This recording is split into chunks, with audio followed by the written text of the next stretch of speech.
21st Precinct, Sergeant Waters. Chasing him where? Now, who is it, a police officer? Yeah. Yeah. What building did he run into? What is that, 452 or 492?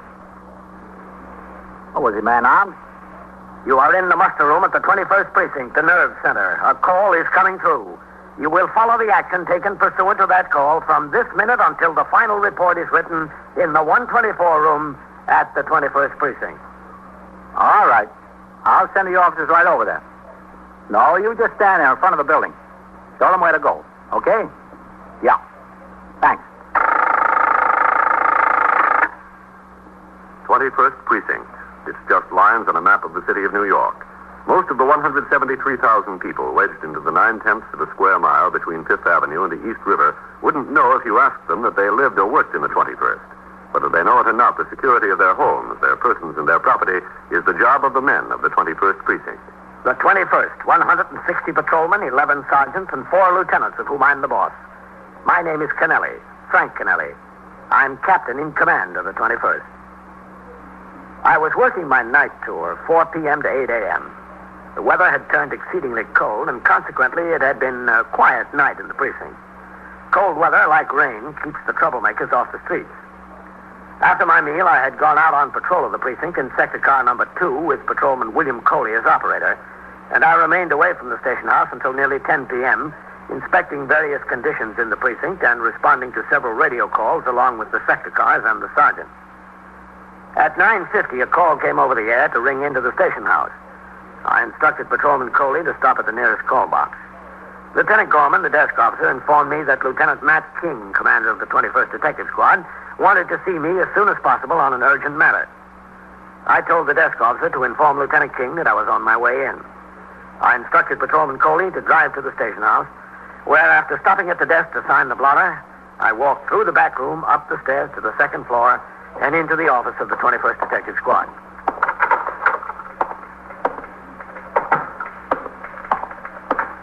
Hello, Captain. Hello, where's Lieutenant King? In his office, Captain. He asked me to ring in there when you got here. Okay. Who's with him? Fitzpatrick, Captain, and a suspect. Sergeant, would you ring Lieutenant King's line? Yeah, thank you. What's doing tonight, Pete? Oh, nothing too much, Captain. It's been pretty quiet. Battalion, Lieutenant. Captain Kennelly's out here. Okay. Yes, sir. He's coming right out, Captain. All right. 3 guys were in here within an hour. Every one of them had his overcoat stolen. That's a sure sign of winter, Pete. Yes, sir. It's better than the calendar. Well, I'm glad you come in, Captain. It's all right, Matt. What have you got? You come over here a minute. Yeah. Fitz brought a boy in here. The boy's got a pretty wild story. About what, Matt? About a cop taking $700 off him. Yeah? Where? On Lexington Avenue. Well, can he identify the cop? He says he can. He'll be on at 8 o'clock. Who's it supposed to be? He just says he can identify him. He doesn't know who it is. Okay. Who is this boy, man? His name's Augie Bookham. Yeah? He's been pushing narcotics up there as long as we know him. He's done 2 bits on it. Fitz spotted him on the street and went over to talk to him. He lit out. Fitz chased him into a building and collared him on the roof. Well, how does a cop taking $700 off him figure into it? Maybe you ought to hear that from Augie. I'd like to. You think he's giving you a straight story, man? I don't know, Captain. Batali. Yes, sir. Hold up my calls for a while. Yes, sir. Go ahead, Captain. Oh, Fitz. Captain? Captain, this is Augie Bookham, Captain Kennelly, commanding officer of the precinct. Glad to know you, Captain. You told these detectives a cop took $700 off you? Is that right? I wouldn't have told him if it wasn't. When was it? Tonight, about 8:30. Just a little while before he jumped me, Mr. Fitzpatrick. Where? Right up there, near there. He said he was standing under the marquee of that old picture house there, Captain. I was waiting to meet a fella. The car drove up, and the cop got out to talk to him. The police officer was all alone? Yeah, all alone. By himself. And he was in a car? Yeah, squad car, you know. Do you know who this police officer is? Well, I don't know his name. I've seen him around the neighborhood. He's been around a long time. Was he in uniform? Yeah, he's in uniform. What kind of car was it? Regular police car, I told you that. What did it say on the side of the car? What do you mean? What was written there? Oh, 2-1 Precinct. I saw that, 2-1 Precinct. All the men in cars ride with partners. Where was the other police officer? Listen, don't ask me. There was only the one. How come he stopped to talk to you? Were you causing a disturbance there? No, I was just standing there waiting for this friend of mine. Well, then how come he stopped? Listen, I'm the kind of a guy when a cop sees me, he stops to talk to me. Ain't that right? Ask Mr. Fitzpatrick here. I got a natural attraction for cops. All right. The car pulled up and he got out. What happened then? Well, listen, I told these fellas all about it. Let them tell you. I don't feel like going over and over it. You'll go over it plenty. You come in here, Augie, and made a statement about a police officer being guilty of misconduct. The captain's job to find out the identity of that police officer. Oh. Now, you answer his questions. All right, if I got her, I got her. You got her. He got out of the car and walked over to you. Yeah. What did he say? I said, hello, Augie. He knew your name? I told you, everybody knows my name. But you didn't know his. No, I didn't know. I didn't care. All right, then what did he say? He said, when'd you get out? You see, I've been doing this bit over Rikers Island. What for? Same old thing. Misdemeanor, Captain. Reduced from a felony on a plea of guilty. Then what? Well, I told him when I got out, so he said, maybe I'm going back. He said, stick my hands up against the wall there, and I did. He looked me over. Oh, what did he find? He found us $700. And what else? I had 6 quarters of H in my shed. He found them. An ounce and a half of heroin. Yeah, so he said, Augie, this time you get the book. No more Rikers Island. This is a big-time rap for sure. And I said, well, what can I do? So he said, go on, get in the car. I started to go over, get in the car. Then he said, wait a minute. So I waited a minute. Yeah. And the cop said to me, he said, look, Augie, you're an idiot. I told him I agreed with him because I can count on myself to get in a jam like this every time. So he says, why do I lay myself open for a felony by carrying more than a quarter ounce? You see, if a guy's collared with more than an ounce, they got some gimmick that he's got it to sell, prima facie, something like that. Yeah, we know it, the lawyers. Well, that's 2 to 15 years. Between a full ounce and a quarter ounce is still a felony, possession. But under a quarter is a misdemeanor, just another couple months at Rikers Island. So? So I agreed with him I was an idiot. But I had to carry all that good because I was just going to make a meet. It was only my wish I had less than a quarter on me, or preferably none at the time. So he says, how would I like that wish to come true? I said, what do you mean? Then he said, supposing we only take a quarter into the station house. I was beginning to get the idea. I said, how could that be arranged? So he wondered, wouldn't I like to trade the 700 for about 7 years? Yeah. Well, that didn't seem like too bad a trade to me. So he took 5 of the quarters and threw them in a pile of junk there. Then he took the other quarter and the 7 bills and put them in his pocket. And he said, come on. So we walked over to the car. Why didn't he bring you in? Oh, wait, I'm coming to that. We walked over to the car. He opened up the door. He was thinking, I guess, when we walked over there. He had the 7 bills. He didn't need me. So he put his foot up in the car. He said to me with a wink like, he said, Augie, I got to tie my shoe. When I got my back turned, don't you go walking away. Well, the way he said it, I figured that was just what he wanted me to do. Well, Rikers Island is better than 2 to 15, but nothing is better yet than Rikers Island. And so by the time he got through tying his shoe, I was halfway down the block already. Then what did you do? Well, I stood in the door down the block there till I saw him get in the car and take off. So I figure I'm out 7 bills, but I'm off cheap. The 5 quarters was still laying there on a pile of junk where he threw it, under the old movie house there. So I walked back to get it. Why shouldn't I? I just picked it up. I'm heading back out, and somebody hollers, Augie. I looked around. It's him, Mr. Fitzpatrick. There I was with 5 quarters on me and not another cent to make a trade. So what was I going to do? I lit out, him after me. Ain't that right? I took out RCRT, yeah. How far did you chase him, Fitz? Around the corner, Captain. I saw him duck into this tenement building. Started up the stairs and went all the way to the roof. I'd have been all right, too, except I didn't know the building. There was this big iron railing on the roof, so I couldn't jump the next roof. Did he still have the evidence on him when you collared him? Yes, sir. Yeah, that's the shame of it. I was so worried about getting away, I forgot all about it. I was carrying a load. What did he say to you when you collared him? He wanted to know why we couldn't leave him alone. I told him if he'd stop pushing H, we'd leave him alone. Did he mention the $700 then? No, sir. Not until I was on the way back to the station house with him. What did he say? He said he'd take care of me if he had the money, but he didn't have the money just then. And he got high and mighty, so I told him about the other cop. What time was it that you collared him, Fitz? About 10 minutes after 9, Captain. And then it would have been approximately between 8:45 and 9 o'clock that he met the officer under the theater marquee. Yes, sir, approximately. Would you say that's right, Augie? About right, yeah, approximately. Augie, would you be able to recognize this officer that took the $700 on you? Any place in the world. Fitz? Yes, sir. Take him outside, Fitz. Get it down on paper. Again? Yeah, again. Yeah, all right. Come on, Augie. Listen, hey, what's all this going to get me? What do you want it to get you, Augie? Well, I mean, I'm entitled to some consideration, don't you think? You were collared with 1.5 ounces of heroin in your possession. You know what that'll get you. All right, you got a cop that took $700 off me. You want to get that straightened out. You got me with 1.5 ounces of H on me. I want to get that straightened out. I'll help you on that. You help me on this. We can trade out a little bit. Augie, You've done enough trading for one night. Take him outside. Yes, sir. Outside where? Come on, Augie. Come on, let's go. I'm going. Yeah, looks like a rough one, Captain. Yep. I don't know. He tells a pretty straight story. With these bums, you can't believe a word they say. Don't kid yourself, Matt. He was pretty convincing. Oh, can I use this? Yes, sir. 21st Precinct, Sergeant Waters. This is Captain Kennelly, Sergeant. Yes, sir. How long have you been on TS duty? Since 8 o'clock, Captain. Have you taken your meal? Yes, sir. 7-8. All right. Tell Lieutenant Gorman to get a man to relieve you on the switchboard. Yes, sir. Then bring the radio log and the telephone switchboard record up to Lieutenant King's office. Right away, Captain? Yes, right away. Okay, Captain. Have you got any idea who it might be, Captain? We will have, Matt. As soon as we find out who it couldn't have been. You are listening to 21st Precinct, a factual account of the way police work in the world's largest city. Now back to 21st Precinct and Captain Kennelly. Allegations of misconduct by members of the force are handled according to established procedure. In an organization of more than 20,000 men and women, incidents of this sort are anticipated and appropriate action is provided.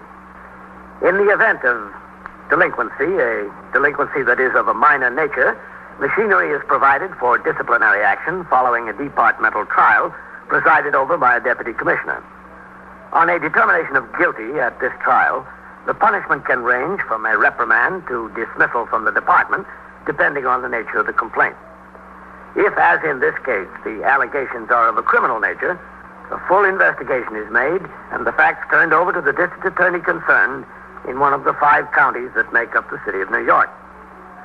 When the charges against a member of the force originate with a civilian, the desk officer of the precinct enters the complaint in the blotter exactly as recited. A transcript is then prepared and forwarded to the inspector commanding the division, who assigns a superior officer above the rank of lieutenant to make an investigation. When the identity of the police officer concerned is unknown or uncertain, the commanding officer of the precinct must conduct a preliminary investigation to determine the identity. It was in this connection that I instructed Sergeant Waters to bring the telephone switchboard record and radio log to Lieutenant King's office. Yes. Sergeant Waters. Come in. Oh, come in, Sergeant. Yes, sir. Sit down here. Where do you want these, Captain? On the table, Sergeant. Okay, Lieutenant. All right. Let's see your entries in the telephone switchboard record. For this tour? Yeah. Yes, sir. You've got 5 sector cars on the street. Yes, sir. Who's in them? Meister and Farrell are number 1. Coley and Mercado are number 2. Heine and Ziegler are number 3. Kane and Scully are number 4. And Bolney and Barr are number 5. Who's the operator of the sergeant's car? Romano, Lieutenant. Was the sergeant's car on a job between, say, 8:30 and 9:15? Look in the radio line. Yes, sir. Yes, sir. They were down at Bellevue on an 8 case. An auto accident on First Avenue. Child injured. They were at Bellevue from 8:40 to 9:05. Then back in service. Well, what puts the sergeant's car out of it, Captain? Yeah. Sectors 2, 4, and 5 come together pretty close up there. Sergeant, were any of the men in sector cars 2, 4, or 5 taking a meal around that same time? Yes, sir. Barr in car number 5 was on his meal period from 8 to 9. Well, that means that Bolney was on patrol alone in the car during that time. Yes, sir. Oh, and Mercado was also taking a meal 8 to 9. Coley was number 2. And I was on patrol with Coley during that time. Oh, yeah. Yes, sir. What about number 4, Sergeant? Well, neither of them had a meal during that time. As a matter of fact, they were on a job. They had a case on 93rd Street. An old lady overcome from a gas case, one of those defective hot water heaters. Well, that kept them pretty well tied up until about 9:15. Yes, I was over there for a while. I saw them. Sergeant, you had these 2 jobs, the gas case and the child injured.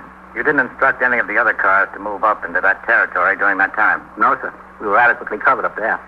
Let's see that telephone record, Sergeant. Yes, sir. See, this shows car 5's ringing time is 35. Bolney rang in 5 minutes late, 8:40. Yes, sir. What was his explanation? Told me he was on a job. There was a fight in a candy store, and he had a time breaking it up. His partner was taking his meal then. Bolney was alone in the car. Yes, sir, that's right. Did he make any arrests? No, sir. He said it was just 3 or 4 kids. He broke it up and sent them on home. And that's why he rang in 5 minutes late. That's what he said, Captain. That call box 14, that's up on Lexington near the closed movie house there, isn't it, Sergeant? That's right, Lieutenant. This fight, did you get a call on that job, Sergeant? No, sir. Well, it wasn't broadcast. Doesn't show in the radio log. Oh, Bolney told me he was riding by and someone flagged him down. What candy store was it, did he say? Yes, sir. He mentioned it was Mrs. Protea's up there on 98th Street. You know the one, Captain. Yes, I know it. Okay, get back on the job, Sergeant. Yes, sir. Oh, should I take these with me, Captain? Yeah, take them along. Thank you, Captain. Okay. Shut the door, will you, Sergeant? Yes, sir. You figure it might be Balney, eh, Captain? Well, from the records, it couldn't have been anyone else. And he was alone in the car at the time. Partner was taking a meal. It all fits. Yes, sir. It all fits. It all fits too well. With Lieutenant King, I went downstairs into the muster room and around behind the desk where I signed the blotter. On the street, Lieutenant King directed me to the spot where the detective squad car was parked. We got into it and drove uptown on Park Avenue past block after block of fine apartment houses until we reached the point where the New York Central tracks emerged from the 50-block tunnel to Grand Central Terminal. There, Park Avenue becomes a thoroughfare through the slums. We turned into 98th Street and drove until we came to the small candy store run by Mrs. Angelina Protea, a middle-aged widow who succeeded her husband in the business.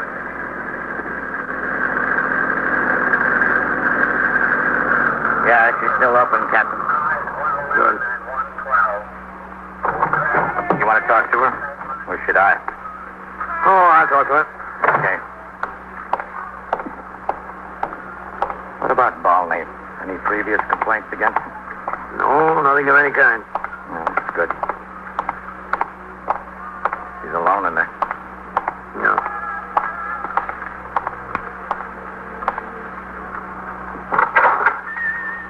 Go ahead, man. Hello. How have you been? Hello, Miss Protea. This is Lieutenant King. Miss Protea? Lieutenant King. We've met. Yes. When you caught the robbers that came in here and took my money and I came to the police station. Last year, remember? Remember when you caught the robbers, the two men? Oh, yes, I remember. Not the last time when there was only one robber with a knife. It was the time before when there were two robbers, one with a gun. The two boys from 113th Street. That's right. What's the matter? You could never find the one robber with a knife, huh? He got more money from me. Maybe we'll still get him someday. Miss Protea. Yeah, Captain. Oh, a nice soda, gentlemen, huh? A plain chocolate all with ice cream. No, thank you. Oh, go on, have a soda. No, thank you, Miss Protea. All right. Miss Protea, was there a fight in here tonight? A fight? Yeah, in the store here. Was there any kind of disturbance? Not a fight exactly. The boys were in here, the boys from the block. An argument. There wasn't a fight? All right, it was a fight. But they didn't fight much. They didn't hit hard. The boys fight almost every night. Did a policeman come in and break it up? A policeman? Yeah, was there a policeman in here tonight? No policeman came in here. Excuse me, the telephone. You sure? I'm positive. Hello? Who? Oh, he don't live here. This is the candy store. He lives upstairs next door. What? Yeah, you sure? I'll tell him. What? Well, wait a minute. I've got to write it down. Academy 2. What? Academy 2, 3098. I've got it. Who? Jose. All right, I'll tell him. Very important. I won't forget. Goodbye. Goodbye. Telephone numbers. I've got to take. All I've got to do. Telephone numbers. No, let me get this straight, Miss Protea. You said that no policeman came into the store tonight. That's right. No policeman came into the store. Now, what about the fight? In here, it was no fight. Didn't get to be a fight until it was out on the sidewalk. Was there a policeman there? Yeah, sure. Who do you think stopped the fight? They would have been dead, those boys. Well, the fight started in here. In here, it wasn't a fight yet. It was still an argument. It was between Phil and Ricardo, only this little Fernando butted in. Fernando was always turning an argument into a fight. A big fight. I said, boys, not in the store. So they went out on the sidewalk, and they hit and they poked. Well, they were killing each other, with little Fernando right in the middle. I was out there. I tried to stop them. The man from next door tried to stop them. Nobody could stop until the policeman came. How did he come? In a car. I saw the car come down the street. I got out in the middle and yelled and screamed. He stopped the car, and he got out. He stopped the fight. Was he all alone? You mean any other cops? Yeah, well then. No, himself, that's all. Just himself. And how long did he stay here? Oh, a long time. Phil and Ricardo, as soon as he said stop, they stopped. But this little Fernando, he wanted to fight. He wanted to fight Phil. He wanted to fight Ricardo. He wanted to fight with everybody. Was the officer here 15 minutes, would you say? More. He had to first get Phil to go home, and then Ricardo. Fernando, he didn't want to go home. Policeman had to stand there with him and talk to him. 15 years old, and he wants to fight like a bull. So little like this, and all he wants to do is to punch and fight and hit. He was here about 20 minutes, you'd say? The policeman or Fernando? The policeman. At least 20 minutes. You remember what time this was, Miss Portia? Oh, tonight. It was tonight. Yes, but do you happen to remember exactly what time? Exactly what time? Now let me see. Oh, the news in the Mirror weren't up yet. What time did the papers get here? 9:15. 9 o'clock usually, sometimes in between. Oh, when the boys came in, I was listening to the radio to that, Mr. and Mrs. North. You know who I mean, Pam and her husband. What time is that program on? It's 8 to 8:30, Captain. Yeah, 8 to 8:30 is right. And the fight started, and they ran outside, and I ran outside, and I didn't get to hear who killed the lady of the program. Did you hear? Do you know? No, I didn't hear it. Were you out on the sidewalk until the policeman left? Then he left. Everybody left. I came inside the store, and Arthur Godfrey was on already. You know, with the contestants, I missed the first contestant. Beginning of the first contestant. I heard the last of him. Oh, that must have been about 25 minutes to 9. About. You know this policeman that was here? Not here. On the sidewalk, outside. Yeah. Do you know him? To say hello, not his name. Okay, Matt. Sure, Captain. I don't think we need anything else. Thanks a lot, Miss Portia. You were a lot of help. Are you sure no soda? Positive, thanks. Bye. You keep your eye on that little Fernando, huh? We will, Miss Portia. Well, you better. So long. Bye, Miss Portia. Goodbye. Well, Captain, it just about puts everybody in the clear. Yeah, sure does. You got a match? Yes, sure. You know what I think, Matt? Here. Thanks.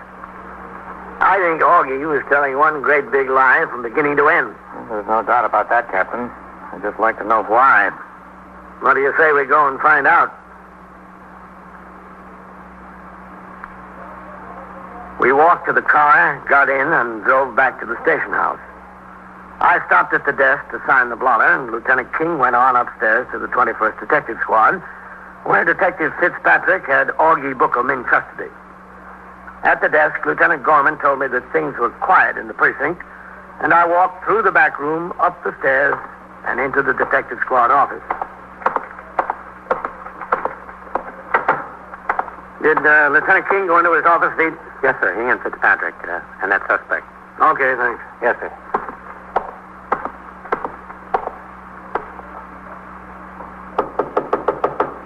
Yes. Captain Kennelly. Come in, Captain. Hello, Fitz. Captain, Augie's got a one-track mind. He still says the cop took $700 off him. Isn't that what you say, Augie? What's the truth? The honest-to-goodness truth. Now, look, Augie. You came in here with a wild story. We wasted an awful lot of time looking into it. There are 5 cars in this precinct. At the time you said you talked to that cop, every one of them was on a job or otherwise occupied. It's all a matter of record, black and white. Now, how about telling us the truth? You guys just want to protect this cop, that's all. I don't want to protect anyone, Augie. But I'm telling you that I'm not going to stand for a bum like you coming in here and giving us some line of bull about something that never happened, that he dreamed up. I wasted a lot of time on this, Augie. I want the truth right now. How about it? Okay, you want the truth. I'll give you the truth. That's what we want. Nobody took any 700 off. They didn't, huh? No. All right, tell me how you happened to dream it up. I was supposed I had 700. I was holding it for some guy, but I dropped it in a crap game. The tough guy's a real brute. I didn't know what I was going to tell him. So you figured the best thing to tell him was a cop took it off you? Well, that'd be reasonable for him to believe, wouldn't it? I don't know, would it? Yeah, he'd believe that. See, he got collared yesterday. He's down the tombs now. I was supposed to take the 700 to a bondsman to make his bail.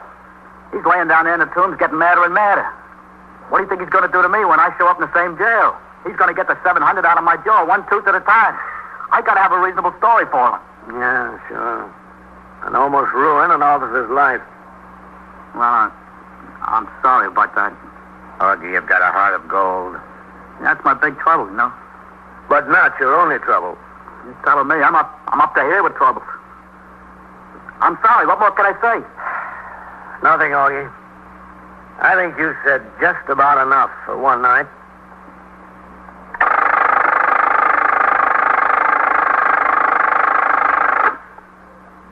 "21st Precinct, Sergeant Waters." Well, what do you mean he's missing? Missing from where? Yeah? Yeah? Well, how old is he? 12 years or 12 months? Well, is that the residence there? What apartment number? What? All right, take it easy. Talk into the phone. All right. I'll send the officers right over there. And so it goes. Around the clock, through the week, every day, every year. A police precinct in the city of New York is a flesh and blood merry-go-round. Anyone can catch the brass ring, or the brass ring can catch anyone. 21st Precinct, a factual account of the way the police work in the world's largest city, is presented with the official cooperation of the Patrolmen's Benevolent Association, an organization of more than 20,000 members of the Police Department, City of New York. Everett Sloan in the role of Captain Kennelly, Ken Lynch as Lieutenant King, Harold Stone as Sergeant Waters. Featured in tonight's cast were John Shea, Bill Quinn, John Sylvester, and Abby Lewis. Written and directed by Stanley Niss. Produced for CBS Radio by John Ives. Art Hanna speaking.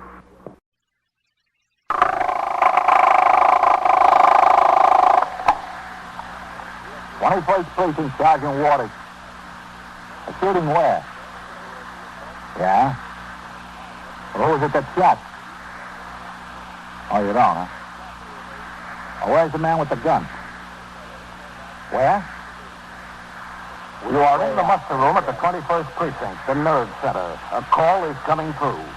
You will follow the action taken pursuant to that call from this minute until the final report is written in the 124 room at the 21st Precinct. All right. I'll send the officers right over there. Don't worry about that. I'll send the ambulance, too.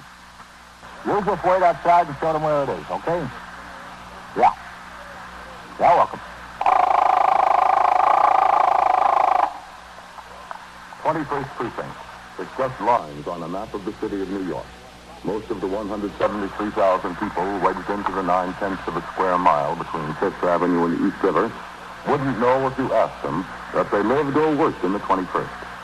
Whether they know it or not, the security of their homes, their prisons, and their property is the job of the men of the 21st Precinct.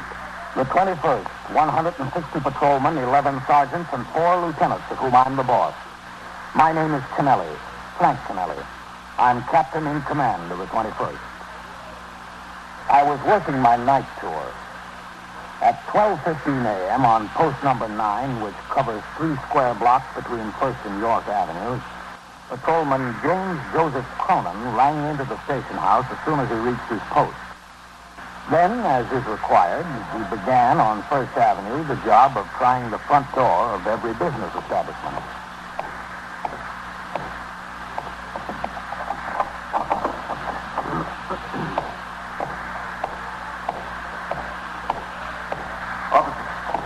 Hey, policeman. Yeah. What is it? You gotta come down to the Bronx Grill there. What's the trouble? Some guy got shot. Who? I don't know, some guy. Well, who shot him? It's some other guy, I don't know. Were you in there? Yeah, I was in there. I didn't pay no attention, though, until I heard the shot. Bang.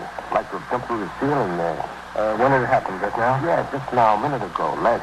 Where'd the man go that did the shooting? I don't know. He ran out the door. You see which way he went? Look, he was the guy with the gun. I wasn't too curious about chasing him. In there, right in there. Okay. There, right back there in the booth. I was sitting at the bar there. They were talking to Jerry. That's him, the bartender. Who is he, Jerry? What? Oh, hello, Mr. Cronin. There's some mess, huh? Something I got here. Who is he? I don't know. I've seen him around. I call him Mac. Everybody calls him Mac. I don't know his full name. He was with him. What's his name, miss? I don't know, Officer. Matt. You were out with him tonight. Don't you know his name? I met him in a bar over on 2nd Avenue. Matt, that's all I know. I don't even know that. What do you think, Mr. Cronin? You think he's had it? There don't look like any spark of life in him to me. I'll get an ambulance over here. I called Mr. Cronin. I called into the police department. I've got to call again. You do? They said they were sending the cops in an ambulance over here. Patrolman Cronin, 21st Precinct. The man shot and it looks like homicide at 3646 First Avenue. In a bar and grill. Yeah. That's right. Okay. Oh, would you connect me with the 21st? Thanks. I didn't call the precinct, only the headquarters. Hello, Sergeant. Patrolman Cronin, post number 9. There's a man shot and it looks like a homicide in the bar and grill, 3646 First Avenue.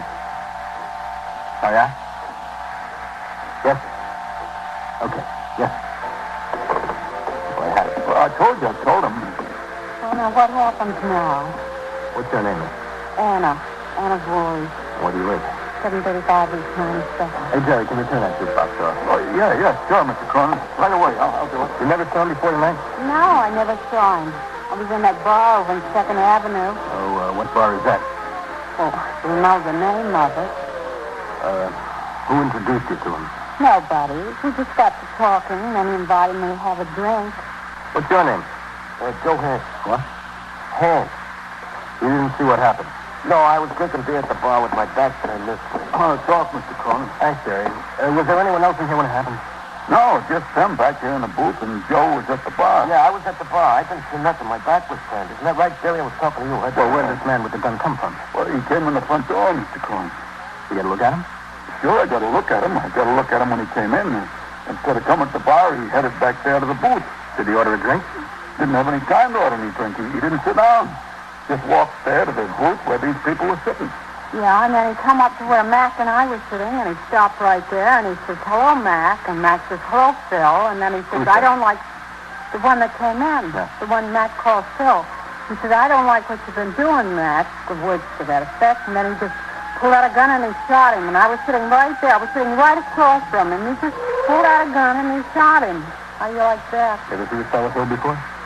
No, I never seen him. Where would I see him? You know him, Jerry? No, I can't say that I do. And you know me, I'm pretty long on faces. How about you? Well, I told you my back was to him. I was sitting at the bar there drinking a beer and talking to Jerry. Huh, Jerry? What do you think? You think he's dead? Sure don't look like he's breathing. I don't see him breathing. Who's that? Cronin? Yes, Sergeant. Cronin. What do we got? A shooting. Did the call come through ambulance responding, Sergeant? Yeah. We don't need no ambulance. We need the hearse. What do these people got to do with the Cronin? They're witnesses. This is Anna Voorhees, Sergeant. She was with him. Mr. Joe Hans, he was sitting at the bar. And Jerry Gerard, this is his place. All right, Jerry. You better get on behind the bar there. Yes, sir, Sergeant. Behind the bar. And you better get over there with him. Oh, me? Yeah, you. Okay. Right where I was sitting when it happened? Is that all right? Yeah, that's fine. And you sit down right here, miss. Do I have to stay so close to him? Just sit down. All right. The only name any of these people know him by is Mac, Sergeant. She said she met him in a bar over on 2nd Avenue tonight. They came over here for a drink. Then the man came into place, walked up to the table. Mac addressed the other man as Phil. Phil pulled out a gun, shot him, and walked out the door. Was there any provocation, miss? What's that provocation? Did he threaten him? Oh, no, he didn't threaten him. Did they have words?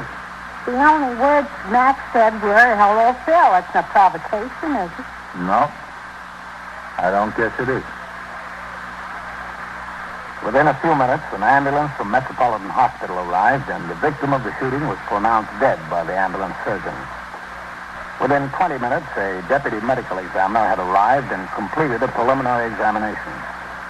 Before the body was removed to the morgue, it was fingerprinted by a detective from the homicide squad and searched by Patrolman Cronin, the first member of the force on the scene. All personal property, with the exception of clothing, was removed from the body to be taken to the station house and turned over to the desk officer. How about his back pockets, Cronin? Yes, sir, Lieutenant? Oh, wait a minute. Vitale, Yes, sir, Lieutenant. help roll him over so we can look in his back pocket. Yes, sir. Okay, I got it. Only 9 seconds. Handkerchief. Comb. And here's a wallet, Lieutenant. All right, open it up. Any money? $12 in bills. 2 5s and 2 1s. Any cards in there? Yes, sir. Here's a union card. Oh, a Social Security card. What's the name? Frank McLeese. MacLise. Here's a selected service registration card. Under the name of Frank McLeese. How old is he? card dated 1946, Lieutenant. Well, he's 18 years old in 1946. What's the address on the card? 3722 Lexington Avenue. That address probably isn't good anymore, Lieutenant, 1946. Yeah. Well, here's an operator's license, Lieutenant. Motor vehicle? Yes, sir. What's the address on that? 821 East 80th Street, Lieutenant. Anything else in there? No, sir. Yes, Captain, over here. All right, Clone. Go ahead and make your inventory. I'll look at the stuff in the station house again. Yes, sir. Get an identification on him, man? Yes, Captain. According to the cards in his pocket, his name is Frank McLeese, M-A-C-L-I-S-E. Resides at 821 East 80th Street, or did until recently. There was a motor vehicle operator's license with that address in his pocket. Mm-hmm. Did you talk to the girl yet, man? I'm going to right now.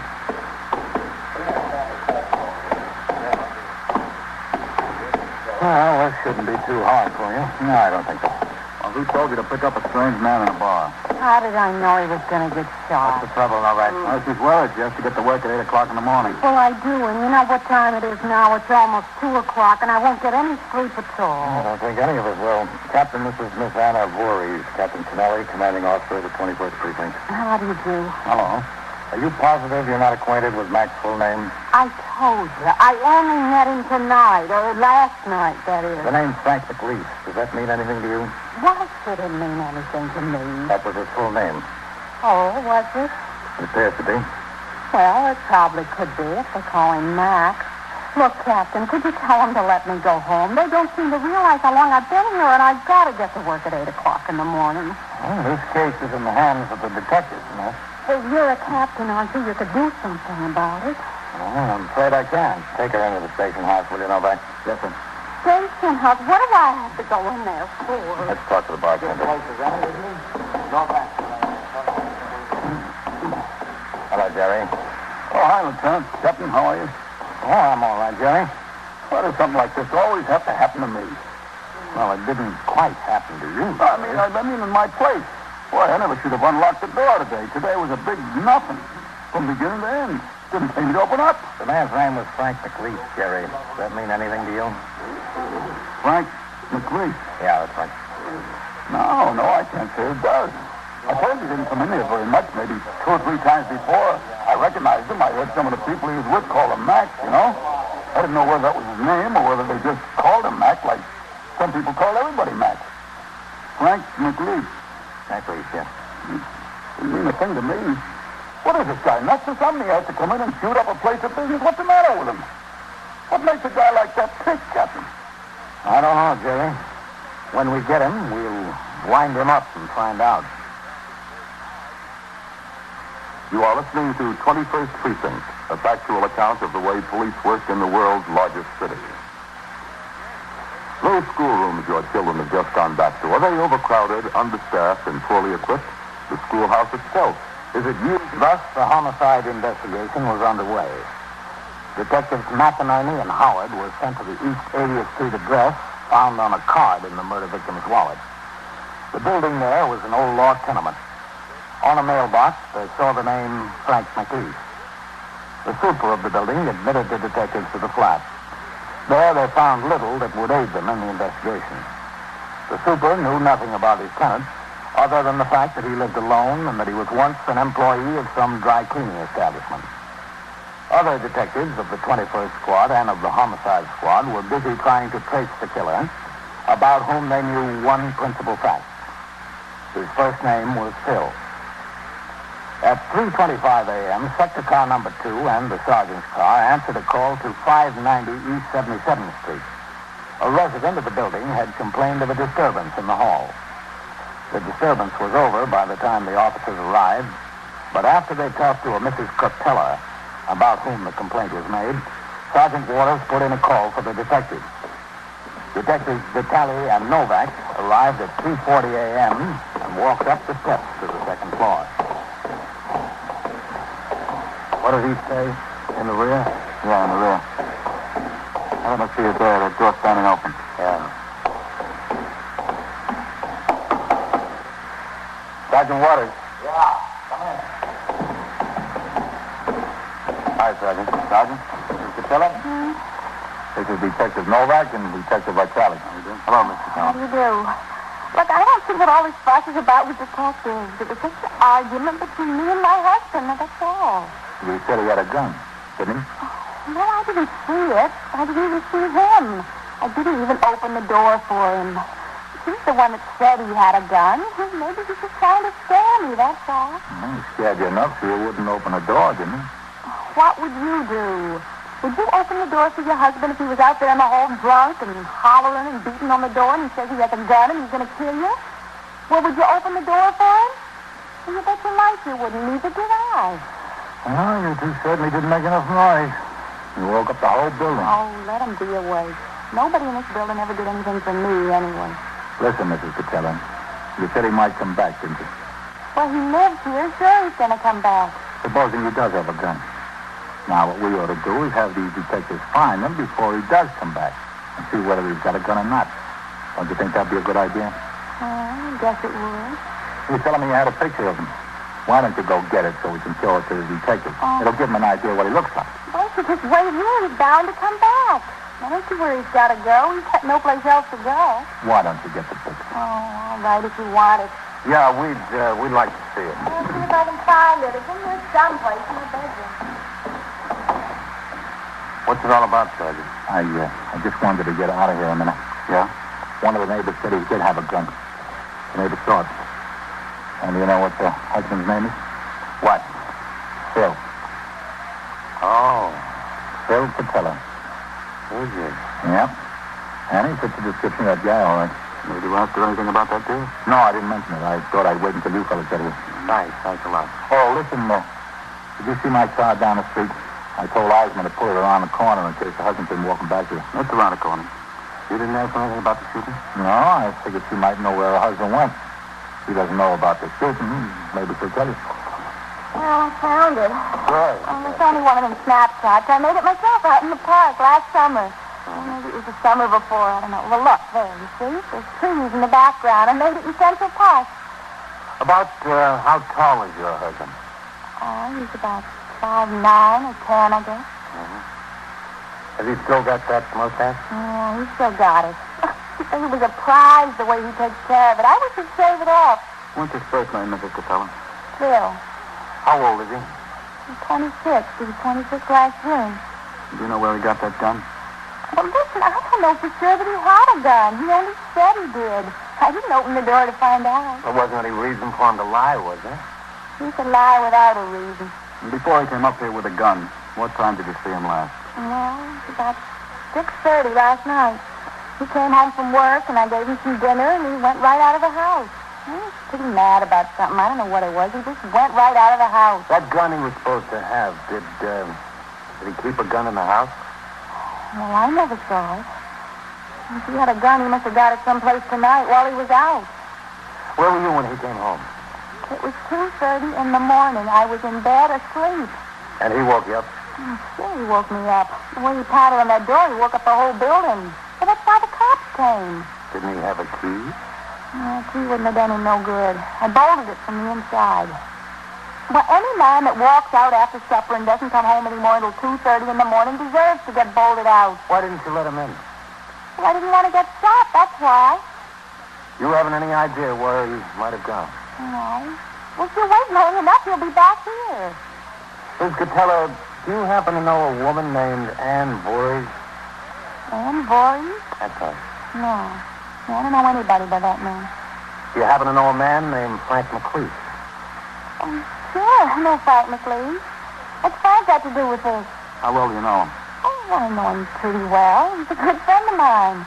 Well, I don't understand what he's got to do with this, though. Does Frank live at 821 East 80th Street? Yeah, that's where he lives. Does your husband know Frank? Sure, he knows it.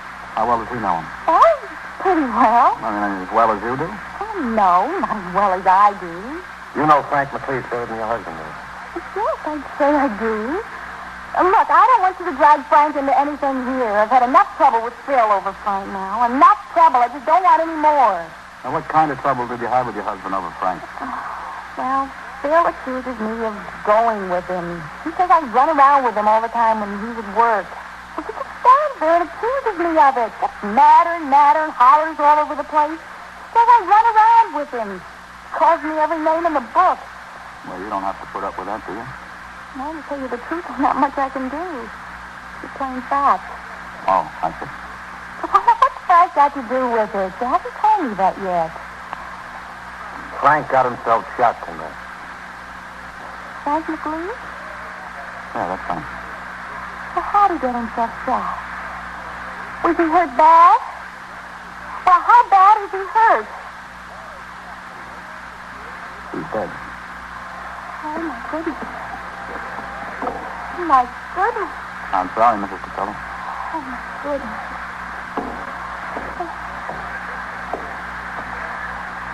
You fellas don't need me here anymore, do you? No, Sergeant. Thanks a lot. Oh, my I goodness. better get back on the job. Oh, I'll see you. Frank, my goodness. Yeah. That's awful. It's horrible. Sure is. Oh, who shot him? Hey, don't tell me it was Phil. Phil had a gun, and Frank was shot. Had him up. What did they do? Did they have a fight? It wasn't much of a fight. Frank was sitting in his bar on First Avenue with this person I asked you about, this Anna Voorhees. He was. What was he doing with her? Well, he just met her a couple of hours earlier. Oh? Phil walked into the bar, said hello to Mac, pulled out the gun and shot him. Just like that? Just like that. Oh, my goodness. Hey, he's liable to come back here and shoot me. Oh, you know, I just had a feeling when I didn't let him in. I just had a feeling that he was going to do something like this. He had trouble on his mind. If he told you he had a gun, he must have had trouble on his mind. The detectives reported the information they had obtained to Lieutenant King, and he instructed them to remain at the place on a plant in the event the husband, Phil Cotella, did show up. 2 more detectives were sent over to the address to cover the outside of the building. In addition, a detailed and accurate description of the suspect was given to each patrolman as he made his hourly ring into the station house. At 4:40 a.m., Patrolman Mercado spotted a man loitering in a doorway on 75th Street near 2nd Avenue. He approached the man to question him. As he neared the doorway, the man fired 2 shots at the officer. Both missed. The man, who appeared to answer the description of Phil Cotella, ran into the rubble left by the wrecking of a half-square block of old buildings to make room for a new junior high school. Patrolman Coley and Eisman in sector car number 4 heard the shots and joined the chase. While Mercado and Eisman followed the suspect into the pile of bricks and stones, Coley called into the Communications Bureau by radio for assistance. The area was quickly surrounded. At 5 in the morning, Lieutenant King, Sergeant Waters, and I held a conference on the sidewalk alongside a parked detective cruiser. All right. Well, there's 2 things we can do, Captain. We can either go in and get him, or we can wait for him to come out. We could wait a long time for him to come out, man. All right, stay behind cover there, Mercado. Want to get your head shut off? Well protected in there. You can see us coming. We can't see him. That's the only thing I don't like, Captain. You want to try to talk him out, man? I don't know how much good talking he's going to do with this fellow. It'll take a lot more than talking if you ask me, Captain. Well, we can try. If we stay here too long, we'll have the whole neighborhood up and on the street.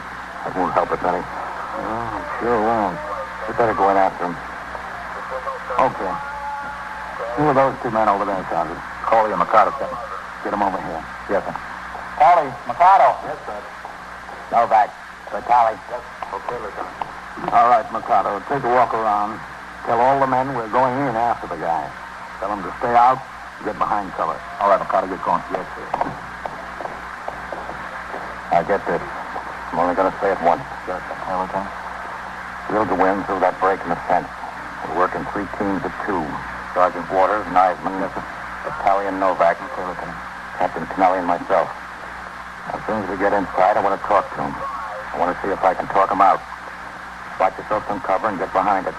This boy killed 1 man tonight, and he took 2 shots at a police officer. It's not going to stop now. All right, now. You all set? Yes, sir. Okay, let's go.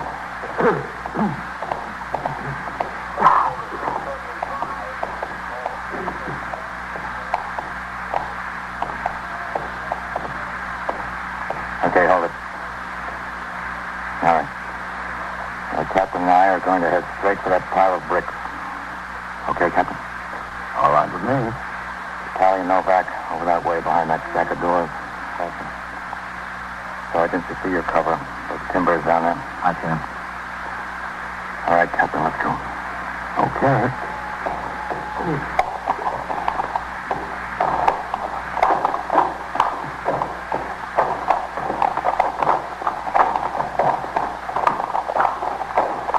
All right, go on, Captain.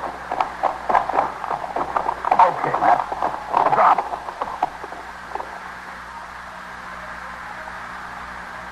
Tally, you set? All set with that. Sergeant, stay low. Where do you think he is, man? We'll try to find out, Captain. Phil, what do you say? You had a big night. Want to call it quits? What do you say, Phil?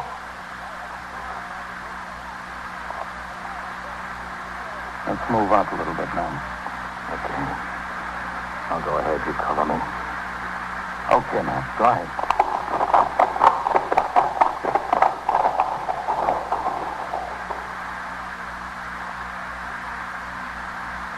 Matt? Come on.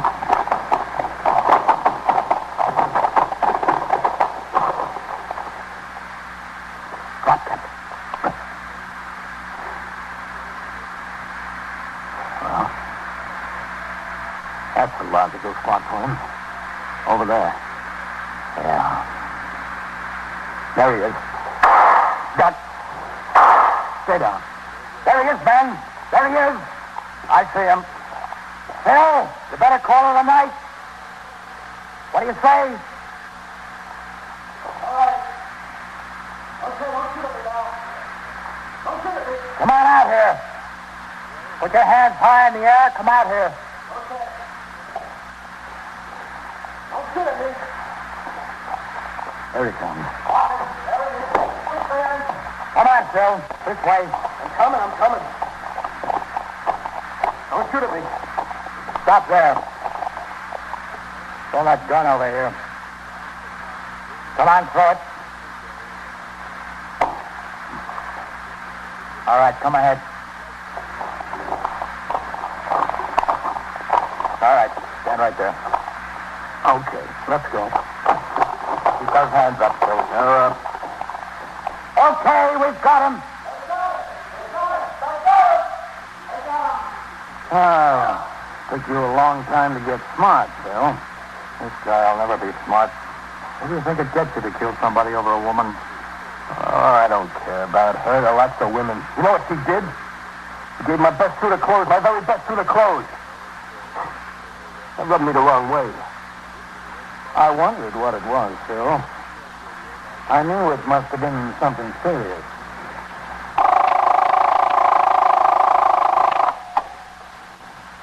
"21st Precinct, Sergeant Waters." Well, where's this? Yeah? Yeah? You hit a fire hydrant? Or is it down? Yeah? Really sprouting, huh? And so it goes. Around the clock, through the week, every day, every year. The police precinct in the city of New York is a flesh and blood merry-go-round. Anyone can catch the brass ring, or the brass ring can catch anyone. 21st Precinct, a factual account of the way the police work in the world's largest city, is presented with the official cooperation of the Patrolmen's Benevolent Association, an organization of more than 20,000 members of the Police Department, City of New York. Everett Sloan in the role of Captain Kennelly, Ken Lynch as Lieutenant King. Featured in tonight's cast were Hildy Parks, Eileen Palmer, Harold Stone, Larry Haynes, Bill Lipton, Bill Quinn, John Sylvester, and Bill Smith. Written and directed by Stanley Niss. Produced for CBS Radio by John Ives. George Bryan speaking. 21st Precinct, Sergeant Waters. Well, who are you, the watchman?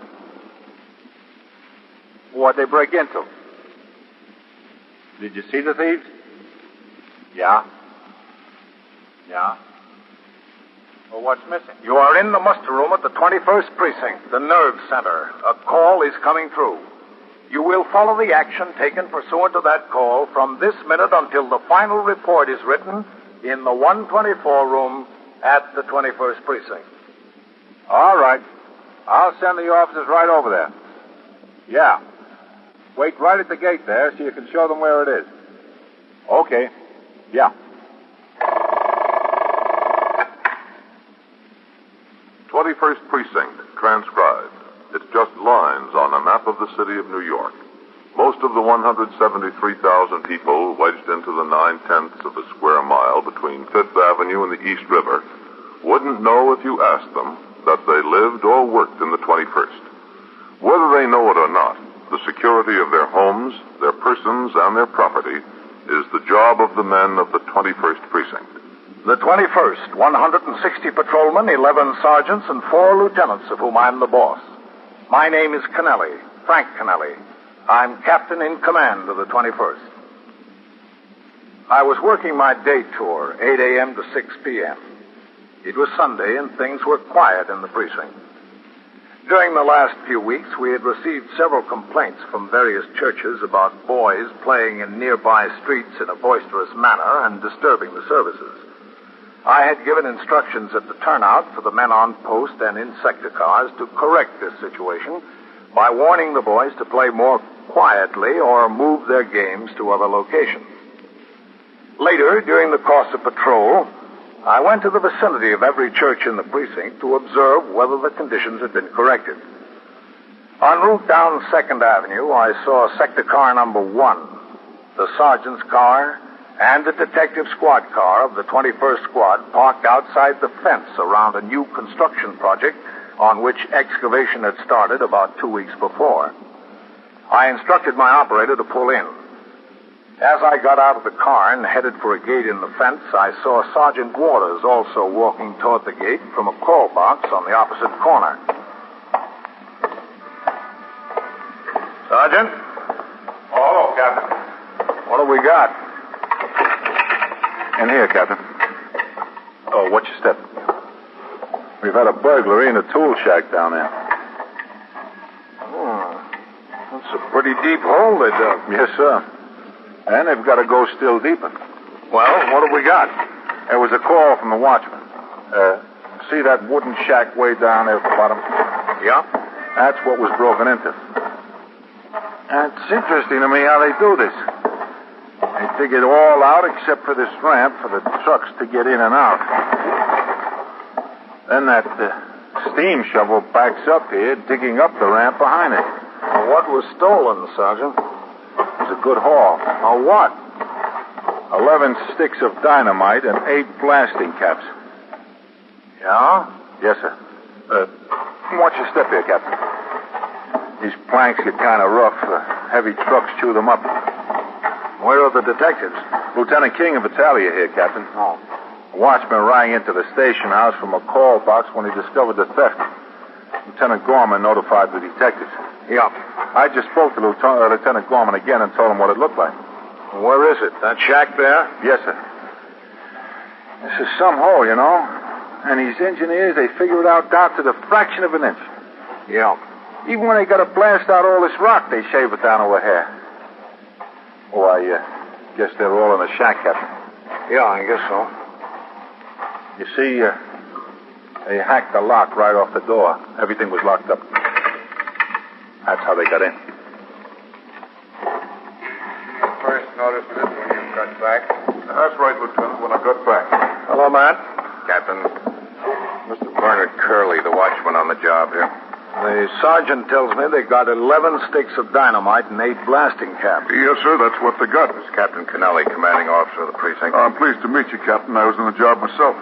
Oh, were you? Yes, sir. I was in the old 12th precinct. I put my papers in 1944. Curley, you say? Yes, sir. I spell it Kerly. Oh. Well, how do you know exactly that it was 11 sticks of dynamite and 8 blasting caps, Curley? Well, we got to keep close track of these things around here, the explosives, you know. Yeah. Now, you see this inventory tacked up here? Right here on the wall? Uh-huh. Well, that's company rules. When a fresh case is cracked open, every stick and every cap's got to be accounted for. It's scratched off the inventory as it's used. And a new case can't be brought in from the company office until the last case is entirely gone. Uh-huh. So when they finished work here Friday night, they had 11 sticks and 8 caps left over. They were locked up in here. Where? Right here. Loose on the shelf? Well, the shack was locked. Lock didn't do much good, did it? I guess we'll have to get a new one. What time do you think this happened? I know what time it happened. It happened from between 11:15 and 15:15.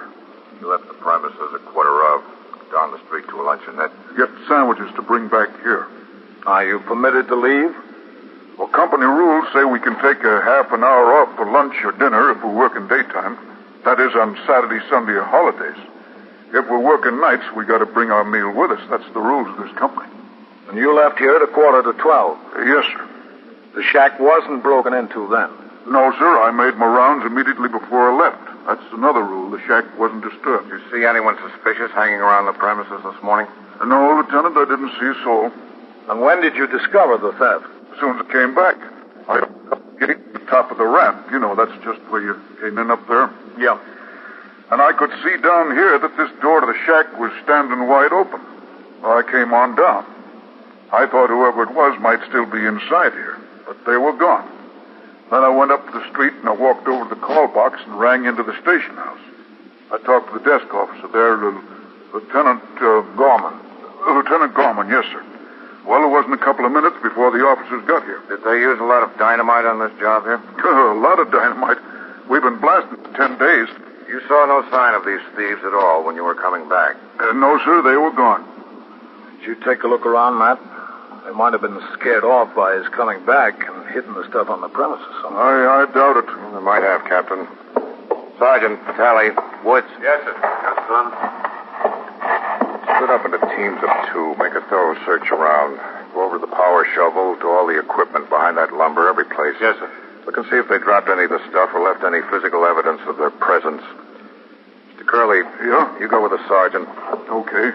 I ought to notify my boss, don't you think? You can do that as soon as you get through. Come on, Mr. Curley. Yo, Matt. Come in over there. Matt? Come on over here. Yes, Captain? It didn't take much to get this lock off, did it? No, sir. Not much. One good pull on whatever they used for a jimmy, and the screws came right out of the wood. Yeah. The shack is probably 30 years old. They move it around from job to job. Come on inside a second, Matt. Yes, sir. That can cause a lot of trouble. 11 sticks of dynamite and 8 blasting caps. You're telling me. But the boys that got it knew what they were after, I'm sure. They know how to handle it. Safe burglars? Yes, sir. That's what it looks like to me. They'll take it and boil it down to nitroglycerin and use it to shoot a safe someplace. It's been a long time since I've heard of anyone using nitro to shoot a safe. Yeah, I know. That ought to make it easier to spot them. As soon as we get back to the station house, I'll ring down to the safe and loft squad and tell them what we've got. Burglars today rip a safe or cut it open, don't they? Well, generally, yes, sir. But the safe and loft squad might know of some old-timer that's been released lately. You ought to be able to come up with something on this. Matt, if they were safe burglars, why didn't they take this stuff? Here's a tank full of acetylene, oxygen, cutting torch. Well, this is all made to order for safe burglars. Why didn't they take it? Captain, if a guy likes a rare steak, you just can't talk him into pork chops well done. The theft of the dynamite and plastic caps from this construction job did, as Lieutenant King suggested, look like the work of safe burglars, although the use of nitroglycerin to blow up a safe is now infrequent. A thorough search of the entire site of the excavation by patrolmen and detectives revealed nothing. Meanwhile, I got a call from the 19th Precinct informing me that a patrolman had been slightly injured while disarming a youthful offender carrying a switchblade knife. The patrolman had been taken to Bellevue Hospital, and as senior officer on duty in the 6th Division, I was required to conduct an investigation of the occurrence. I went to Bellevue and got the details of the case from the officer who suffered a long gash on his right hand. I entered the results of my investigation in the blotter at the 19th Precinct and then returned to the 21st, where Sergeant Leo F. Rosen was on telephone switchboard duty and Lieutenant Patrick Gorman was desk officer. I walked around behind the desk and signed the blotter. Hello, Captain. Sergeant. 21st Precinct, Sergeant Rosen. Hello, Red. Captain? Well, what's doing? Nice, quiet Sunday afternoon. That's good. How's that cop that was hurt? Oh, not too bad. He's got a nasty cut on his right hand, straight across the palm. Where he grabbed the open blade? Yep. Doctor had to take 7 stitches in it. It can be kind of rough, an injury to the hand like that. Yeah. You know, there's about 9 million nerves and tendons and bones and blood vessels come together in the hand. It'd be some job getting them all straightened out. Well, he was able to move all his fingers okay. Doctor said that was a good sign. Yeah, that is a good sign. You know, a doctor told me once that the hand is just about as complicated as any part of the body. You wouldn't figure that, would you, Captain? Well, I can see where it would be. Well, I'll be in my office. Yes, sir. Oh, anything turn up on the theft of that dynamite? No, sir, nothing yet. But there's Matt King. Maybe he's got a line by now. Yeah, he may have.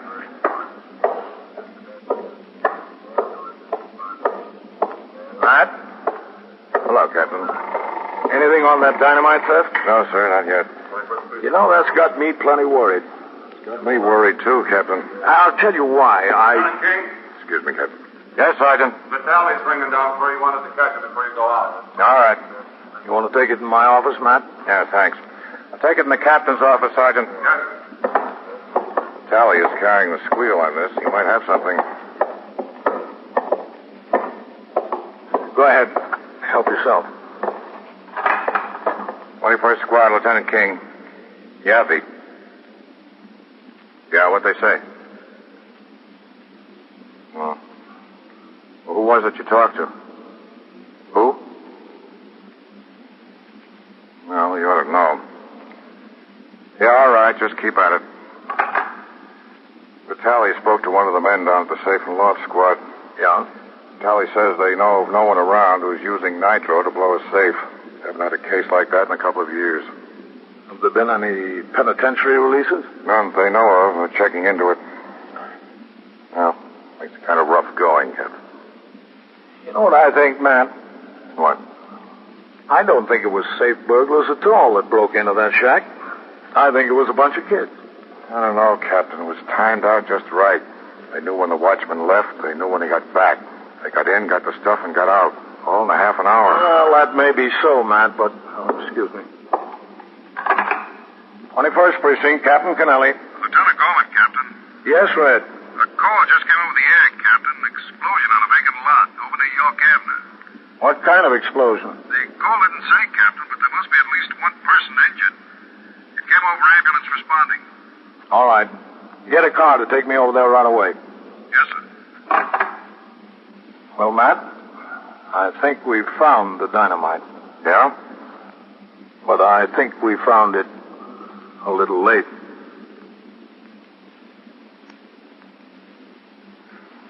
You are listening to 21st Precinct, a factual account of the way police work in the world's largest city. Now back to 21st Precinct and Captain Kennelly. While I waited for the car to come by the house for me, the first officer to arrive on the scene rang into the station house, reporting that the explosion in the vacant lot, the site of a recently wrecked tenement, was apparently caused by the detonation of blasting caps. An unidentified boy, who appeared to be between the ages of 12 and 15, had been injured by the blast. Within another 2 minutes, sector car number 2 arrived at the station house. I got into the car and was driven to the scene of the occurrence with siren wide open. As we pulled into the block, I could see that a fair-sized crowd had gathered on the sidewalk and were being kept back by 2 of the patrolmen already on the job. The ambulance had not yet arrived.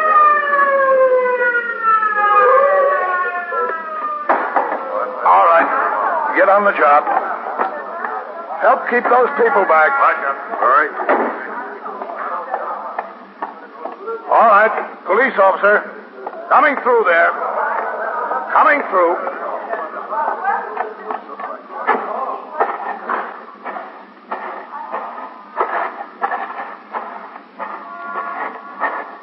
Mike, Ohio. What are you ringing for that ambulance again, Sergeant? Yes, sir. Sergeant. Hello, Captain.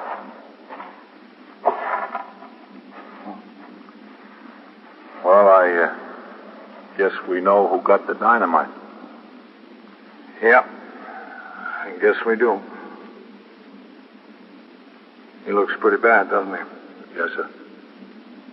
Has he been conscious at all? No, sir. Awful bad.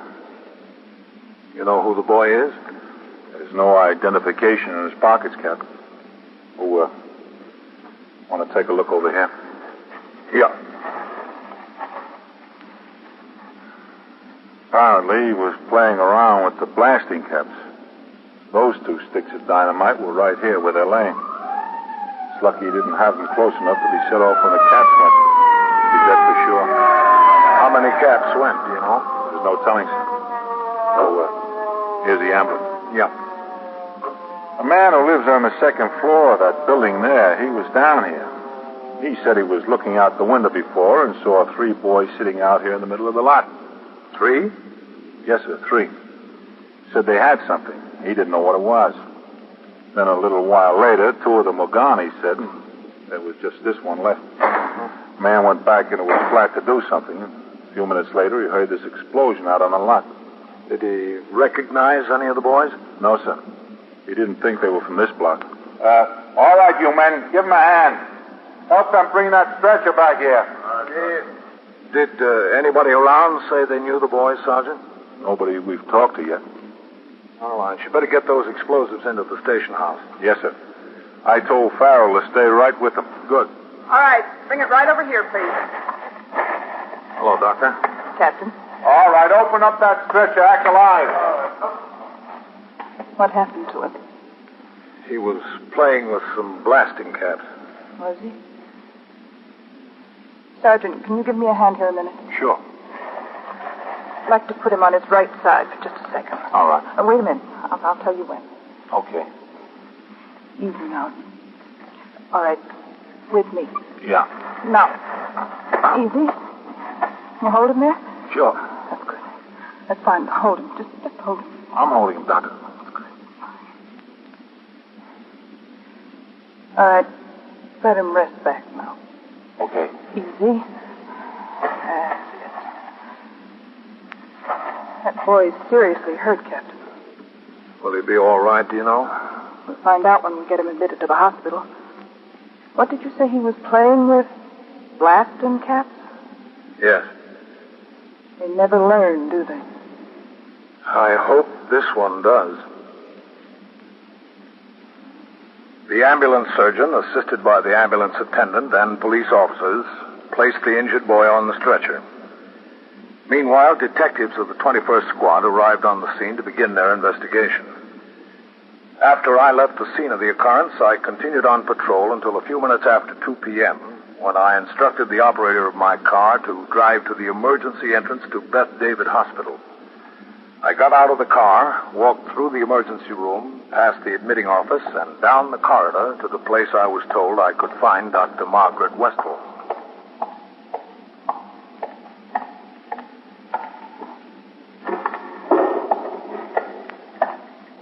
Hello, Doctor. Captain, How's the boy? not so good. Will you be able to do anything? He's in there. Emergency surgery. Uh-huh. We went back to X-ray. We made some pictures. He's in bad shape. Well, the blast tore a hole in his chest. We called in our chief thoracic surgery. He's on the way. Meantime, we're giving him plasma. Do you need any whole blood? We don't know yet. Every man in the precinct is typed. I think we could get some volunteers over here on a few minutes' notice. Thanks a lot, Captain. We'll see. All right, you just let me know. I will. Lieutenant from your precinct is here. A detective. Lieutenant King? Yes, Lieutenant King. He's right back there. When did he get here? A few minutes ago. Told me he knows who the boy is. Oh, does he? That's what he says. In here. Thank you, Doctor. Hello, Matt. Captain. I understand you've got an identification. Well, it's a tentative identification. Vitale ran it down. We think the boy's name is Frank Harrods. He lives near where the stuff was stolen. They ought to be more careful about the way that dangerous material is left around. Well, Doctor, I don't see how they could have been more careful. was locked up in a tool shed in the middle of an excavation surrounded by an 8-foot fence. Well, I have to be angry at something. I think I better get back to him. All right. Thank you, Doctor. Welcome. Shall I leave this open? Yes, please. All right. Has the family been notified, Matt? According to the neighbors, the boy's got no mother. The father wasn't around the flat. Vitale is trying to run him down. Are you sure that's the boy? Sure as we can be at the moment. The doctor got me these clothes he was wearing. If Vitale brings the father down, he can look at the clothes first. What about the other 9 sticks of dynamite and the rest of the blasting caps? We're trying to locate them. A neighbor over where the boy got hurt said there were 2 others with him earlier. Did you get a line on them? Well, we know that they were up to this boy's flat this morning while the father was there. You ought to know who they are. Who found that out, Vitale? Yes, sir. Old man lives on the first floor of the building. He said he saw the 3 boys go out at the same time the father did. Said the father acted very friendly to the other boys. He'd seen them all around there before. You haven't been able to find out who they were from any other source, have you, Matt? Oh, not yet, Captain. Well, we better find out soon. There's still 9 sticks of that dynamite missing. We don't know how many percussion caps. No, we don't. Yeah, these kids. They sure can get themselves in a mess. Excuse me, Lieutenant King? Yes? There's a detective Vitale and another man outside. Oh, all right. I didn't want to send them back here until I got your okay. It's okay. All right, I'll send them back. Wonder where Vite found him. Maybe he came home. How old is the boy? You know for sure? Oh, not for sure. I think about 14. That's what the neighbors say. 14. What are we going to do with these kids, Captain? It isn't a cop's job to straighten them out. What are they hanging on us? The trouble is, Matt, it doesn't get to us until somebody else has already missed the boat. Oh. Right back there, Mr. Harris. Thank you. Come in, Vite. Oh, Lieutenant, Captain. Vitale? This is Mr. Carl Harris. Captain Kennelly. Mr. Harris? Hi. And Lieutenant King. Hi. You sure it's Frank they got in there? Pretty sure, Mr. Harris. You shut the door, Vite? Yes. Well, how is he? Is he all right? They've got him over there in the operating room. We're waiting for the sergeant. A surgeon? Hope he's not going to cost an arm and a leg. I'm not made of money, you know. Let's not worry about it now. Are these Frank's clothes, Mr. Harris? Are these? Yeah. They're his. Those are his pants. I recognize the pants. Listen, who is this surgeon anyway? What is he going to operate for? The Detective Vitale told you what happened, didn't he? I told him, Lieutenant, yes. Those caps exploded against his chest. It's a chest surgeon that's coming. Oh. That's pretty bad, huh? Yes. Well, how bad is it, Lieutenant? How bad, Captain? Bad enough. Harris, you know where Frank got hold of that stuff? No, the detective told me he broke into a construction shack. That's right. Well, what kind of proof he got? He got no proof that he broke into anything. Nobody saw him. The stuff he stole blew up and almost killed him. That's proof enough, isn't it? For you, maybe, not for me. Mr. Harris, do you think you ought to notify Frank's mother? How can I notify her? I don't know where she is. Ran off 3 years ago, left me holding the sack with the kid. He's your boy, isn't he? Yeah, yes, sir. He's my boy, but I got to work for a living. I got no time to raise him. That should have been his mother's job. You don't know where to find her? No, sir. You ever hear anything from her? Kidding. Listen, give it to me straight now. Now, how is he? He's not good. Not good, no. Who were the 2 boys he was with this morning? Why do you want to know that? There's still 9 sticks of dynamite missing and probably most of the blasting caps. Who were they? How should I know who they are? We were told that they were at your flat this morning with Frank. They'd been there often. You know them. Oh, now, look, I'm not turning in any kids. If you want them, go and find them. Mr. Harris, the same thing is liable to happen to them as happened to Frank. That's not my worry. Supposing it happened to one of them and Frank was running around with explosives, you'd want it cleared up fast, wouldn't you? I don't know. Have all kids all down at that court? I'd take the chance on Frank handling himself okay. You sure handled himself fine, didn't he? Now, look, find out for yourself. I don't want to get involved in this any more than I am already. Now, wait a minute, Mr. Harrods. It's not just those other two boys that are involved. They're liable to try something with that stuff. They're liable to hurt some other people. Now, who are they and where can we find them? Go find them yourself. It's not my responsibility. Isn't it? You just think it is. It isn't. You can't make it mine. Come in. I'm not going to let you. Excuse me. Captain, can I see you out here a minute? Yeah, sure. You can't make this my responsibility. Yes, Doctor? Is that the boy's father? Yes. I've got bad news, Captain. The boy died. Oh. The whole thoracic cavity was badly damaged. Both lungs, the heart. He was hemorrhaging. There really wasn't much that could have been done. No. Not after he stole the explosives. What's the father's name? Harrods. Carl Harrods.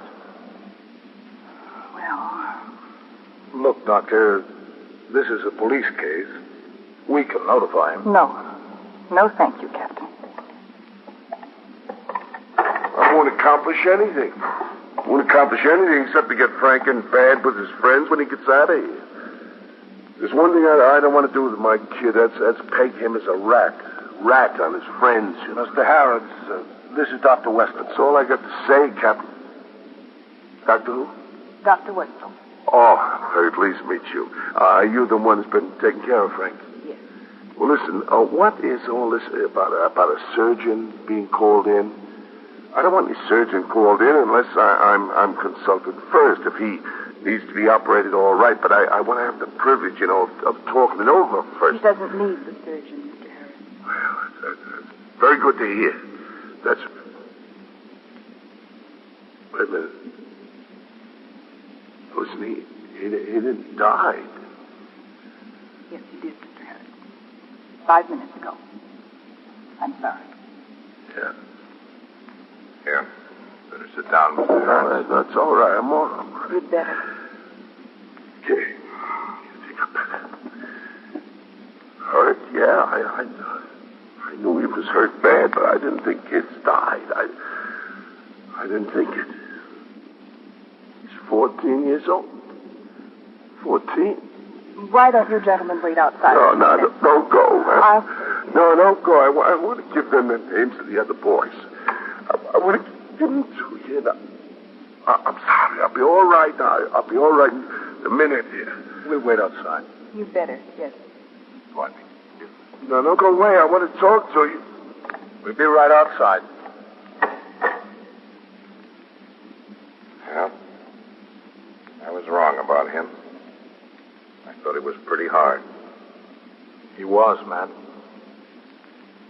I just wish it hadn't taken so much to soften him up. 21st Precinct, Sergeant Waters. Shooting where? Talking to the phone, will you? Where's the shooting? Lexington and what? And so it goes. Around the clock, through the week, every day, every year. A police precinct in the city of New York is a flesh and blood merry-go-round.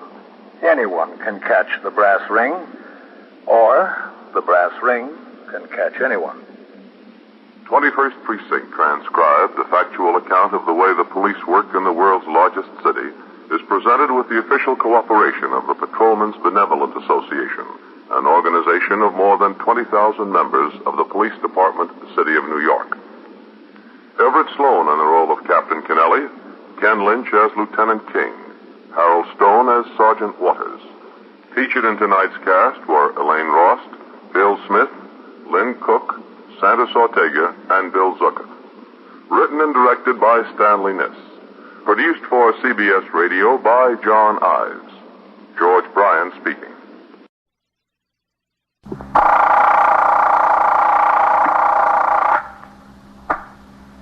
'21st Precinct, Sergeant Klein.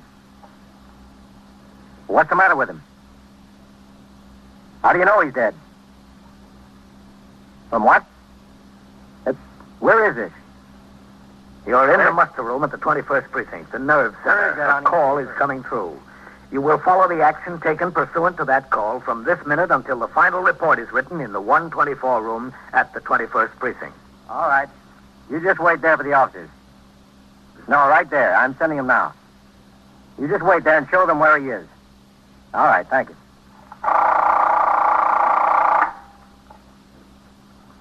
21st Precinct.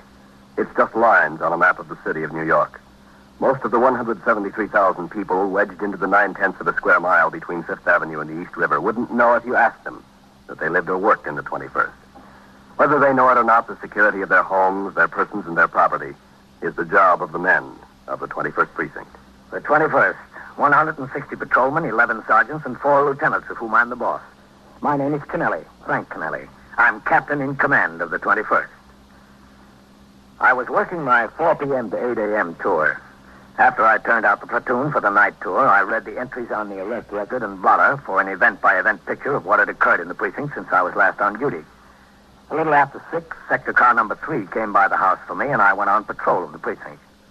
When I returned to the station house, Lieutenant Gorman, the desk officer, told me things were quiet. I walked around the corner to a spaghetti house for my meal, which I finished at 8:40. Oh, hello, Captain. John, how are you? I didn't know you were in. If I did, I would have come over to the table. Said hello. Oh, I was sitting in the back. 125 on 4 cents tax. Out of 2. Oh, I'll have a pack of spearmint. Well, that's 134. You been seeing many ball games, Captain? No, not this year. 35, 40, 50, and 2. Me neither. You know, I couldn't whip up any enthusiasm this season. I'm a Yankee fan. I'm a Yankee fan from way back, but 8, 10, 12, 14 games out in front, how can you get excited?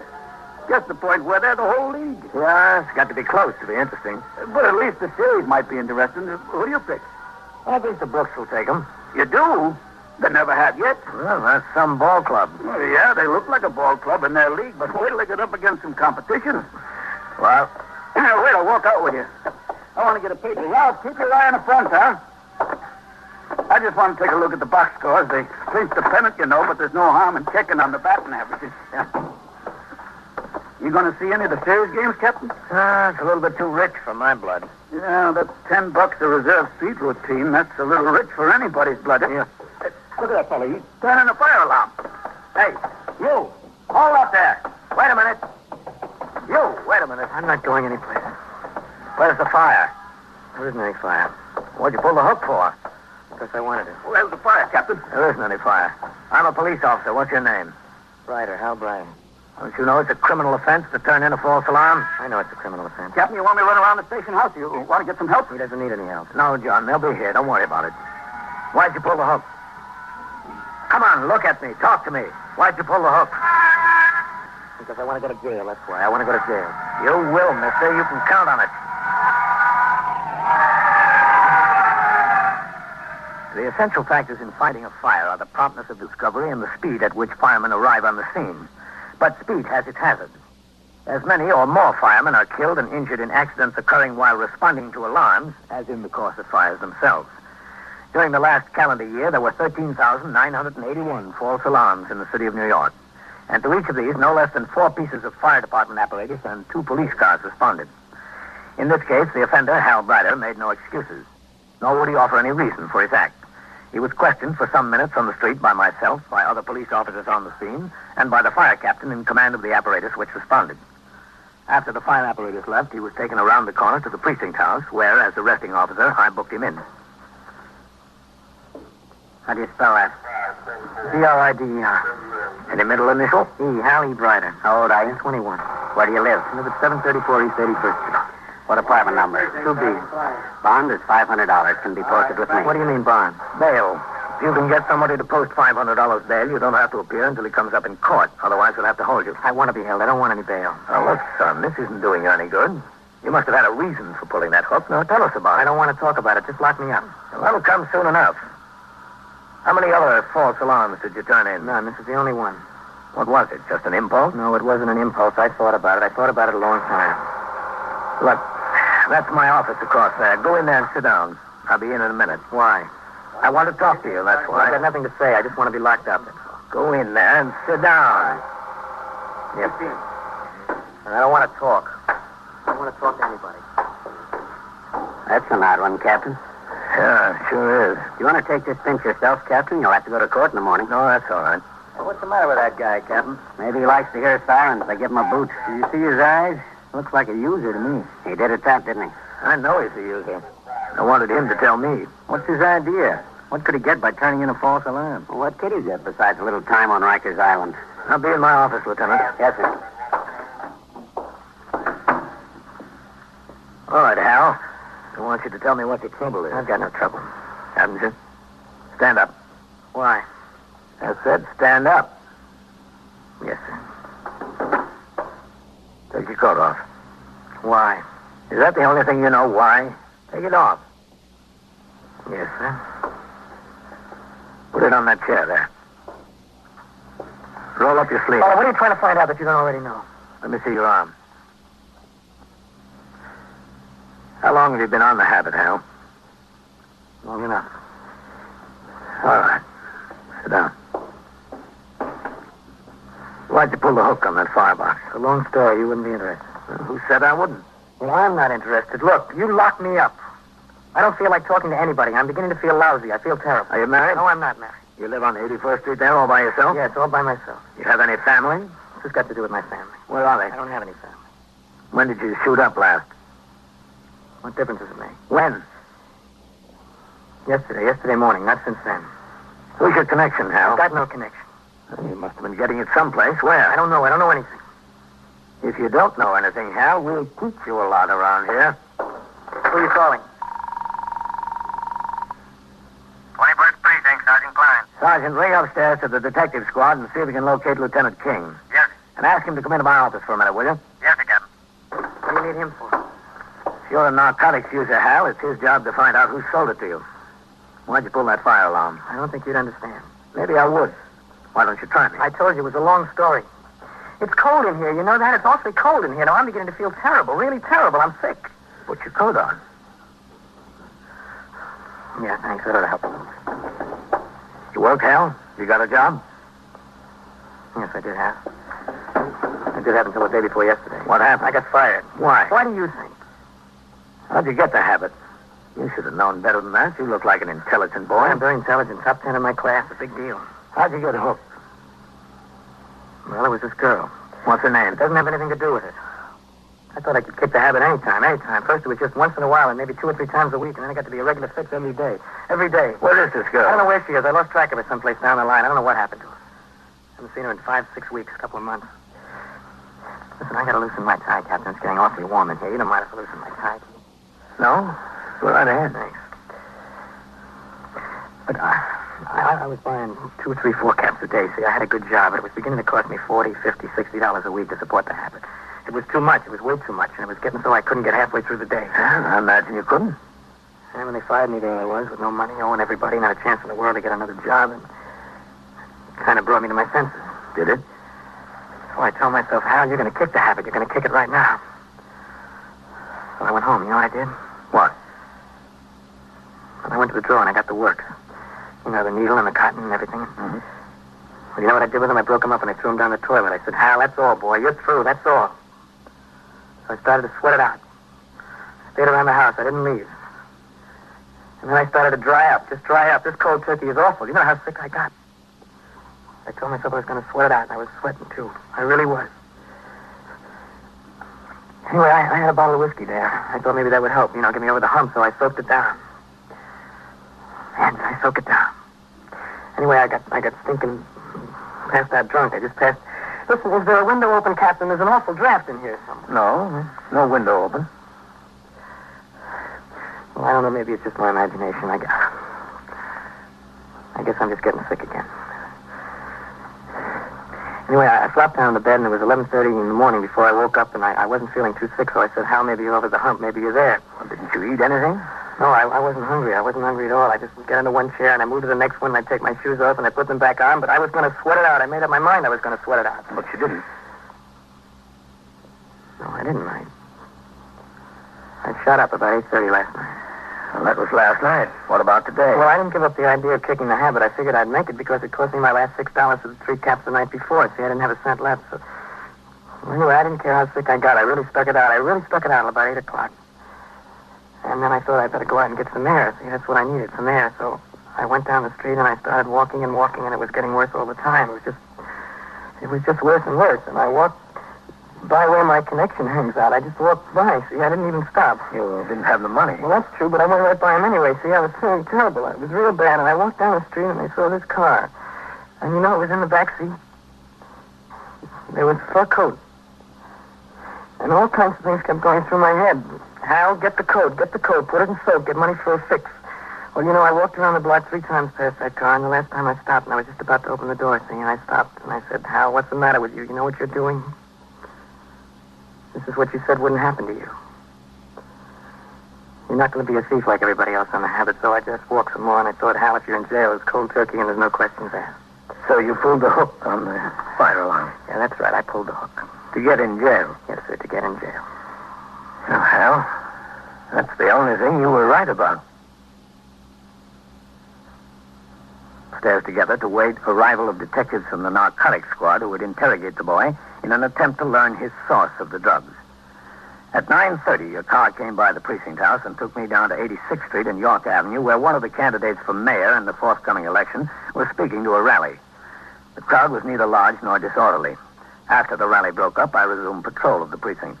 At 11:30, I returned to the precinct house. As the sector car drove away, I walked up the worn front stoop into the muster room. 21st Precinct, Sergeant Klein. Hello, Captain. Sergeant? All right. 11. Yeah. Now watch it there, Captain. Huh? Ink sweat. The Mendicant squad just dumped 6 moochers in here. Were they picked up in this precinct? Yes, sir. Seems there was a migration from the Bowery. They came up in a lump. Oh, Captain. Yes? There's a young woman waiting for you. No? Where? She said she'd be right back. She asked if there was a phone here that she could use, and I told her there's no public phone in the precinct house. She'd have to go to the candy store down the block. Who is she? She's the sister of that boy who turned in the false alarm. Oh. How about him? What happened? He's back in the cells, Captain. A couple of men from the narcotics squad showed up and talked to him upstairs. Nat King came down with him. He said they're through with him, to lock him up. And did she talk to her brother? Yes, sir, when the detectives brought him downstairs. She talked to him for a while in the back room. Then she said she'd like to wait for you. See if you can get me Lieutenant King on the phone, will you? Is he upstairs? Yes, Captain, I think so. Excuse me. Yes, sir. Step right up to bed. What can I do for you? I want you to send a policeman home with me, will you? Well, what's the trouble there? Well, I tell you, my landlady won't let me into my room. Why not? Well, she claims I'm 2 weeks behind in my rent. She said I'm locked out till I pay up. Well, are you 2 weeks behind? Well, it's not the point, is it? The point is, does she have a right to keep my clothes? That's not our job to get your clothes back, mister. That's between you and the landlady. Lieutenant King's on his way downstairs, Captain. Oh, Okay, well, thanks. Excuse me. Oh, that's all right. I didn't mean to interrupt you. No. Well, can't you send somebody over there so she'll be at least reasonable? I don't care about the room. I can get 1,000,000 rooms, but I want my thing. That's a civil action, mister. You'll have to get out a summons on her and let the magistrate work it out. Well, I owe her the rent, all right. That would count against me, wouldn't it? Oh, there's Lieutenant King, Captain. Okay, thanks. Well, the point is, I don't have a clean shirt to wear to work tomorrow. Matt? Hello, Captain. How did you and the narcotics squad make out with that boy? Well, I came uptown to talk to him. I had him in my office for nearly an hour. Not so good with him. No? No, sir, he wasn't carrying. Didn't have a thing on him. While they were talking to him, I sent Novak and Howard over to have a look in his room. They couldn't find the works or any junk over there. Well, he told me he disposed of the works. Yes, I know. He wouldn't open up to us about his connection. But from what he told you about where he was walking, right by his connection, he said. Yeah, that's right. And from where he saw the car and from where he pulled the fire hook, they've got a pretty good idea on just about the location his connection hangs out. They're checking around to see if they can spot him. Well, what about the boy, meanwhile? Well, there's no narcotics case against him, Captain. They thought the best thing to do was go ahead and charge him with a false alarm. Might get 6 months out of that. Couldn't do much better, even if they did have a case. Okay, Matt, thanks. We'll go out and get a sandwich. How about you, Captain? No, much obliged. I got a whole folder of reports in there. Oh, that's his sister just came back in. Yeah, they told me she wants to talk to me. Mrs. Rygate, this is Captain Kennelly. How do you do, Captain? How are you? I'll be back a little later, Captain. Okay, Matt. See you then. They said you wanted to talk to me, ma'am. That's right. If you have a minute. In my office. Yes, sir. I suppose you know it's about Hal. Yes, I know. Mrs. Rygate? Yes, that's right. Mrs. Joan Rygate. Do you want to have a seat there? Yes, thanks. How did you find out about this? Well, I have a friend that lives in the same building as Hal. Right across the hall, as a matter of fact. Mm-hmm. When the detectives came to look in his apartment before, my friend called me on the telephone. They told my friend that Hal was arrested. He was over here. Where do you live, Mrs. Legge? In Hempstead.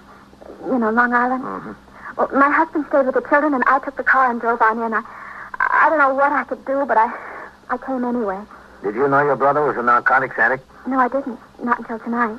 Didn't you know something was wrong? Well, not exactly. We haven't seen him all summer, not since the middle of June. He used to come out to the house every other week or so. He likes the kids. He just adores them. Well, I thought he was busy and didn't have time. You know how it is. How bad is it, Captain? You read about people getting cured. I was just wondering what he can do. What I can do. Well, anything can be done. It's up to him. Yes, I know. Well, we don't have much money. My husband has a small store out there. He's just getting started in business. We don't have too much, but anything I can do to help out, I'll be glad to. What about your parents? Where do they live? In Jersey. My father's dead. My mother remarried. She remarried a man with 3 young children. He couldn't go there. That would be impossible. I don't think she'd want him. I don't think she ever wanted him. Either of us. It's funny. She didn't want either of us, and now she's got 3 that aren't even her own. You were saying he could help himself. How can he do that? Well, the public health law dealing with narcotics states that an admitted narcotic addict can have himself committed and subjected to treatment. Oh, that would be good, but where would that be? In a hospital? That's right, in the city hospital. Oh, the hospital wouldn't be so bad. He was locked up back there now. He's never been in jail before in his life. Never. The sergeant out there told me that his bail is $500. For a $500 bail, he can get out. Well, what do you mean? You put up $500 or the city keeps the $500 or what? Well, he's just put up as surety that he'll appear for his trial. Oh. I never knew exactly what it meant. If he appears for the trial, the bond is released. But I don't think he wants to be released on bail. That's why he pulled the fire alarm, to get in jail. That's what he told me, too. He wanted to get in jail where he'd be away from it, but where he couldn't possibly get it. He said he didn't care what happened to him. He didn't care how sick he got. Well, what did you want with me, Mrs. Rogers? I just wanted to find out what I could do. I just want to know what's best. What's best for Hal. I think the best thing would be if he'd subject himself to treatment and help the detectives with what they want to know. Oh, no, he wouldn't do that. I know he wouldn't. He told me that the people who sold him the dope were helping him out. That's all they were doing. They were helping him out when he was in trouble. Yes, they help everybody out, especially themselves. The rest of the night was quiet in the precinct. At 7:45 a.m., the patrol wagon arrived to take the prisoners arrested during the night to court. Among them were 2 cat burglars and a parole violator who would be taken downtown to 100 Center Street to felony court. The 6 Boweryites arrested on their uptown mooching expedition and Hal Brider were taken to Arrest Part, Midtown Magistrates Court, 153 East 57th Street. At 8 a.m., I turned out the platoon, signed the blotter, and left the precinct. I had breakfast, called Ellen. Told her I had to go to court and would be home late. I window shopped on 5th Avenue and on 57th Street till 5 minutes to 10 when I walked into the courtroom. There were fewer spectators than people inside the rail, police officers, attorneys, bondsmen. The prisoners were guarded in the barred room off to one side. As the jail docket is always called first, the assistant district attorney told me my case would be through early. The magistrate entered and court was called to order. The first case was on a charge of assault from the 17th precinct. The complaining witness had lost much of his enthusiasm overnight. I'll dismiss the charges for lack of evidence. Case dismissed. You can go. All right, order, please. Hallie Brider to the bar. Hallie Brider. Yes, that's right. Right over this way.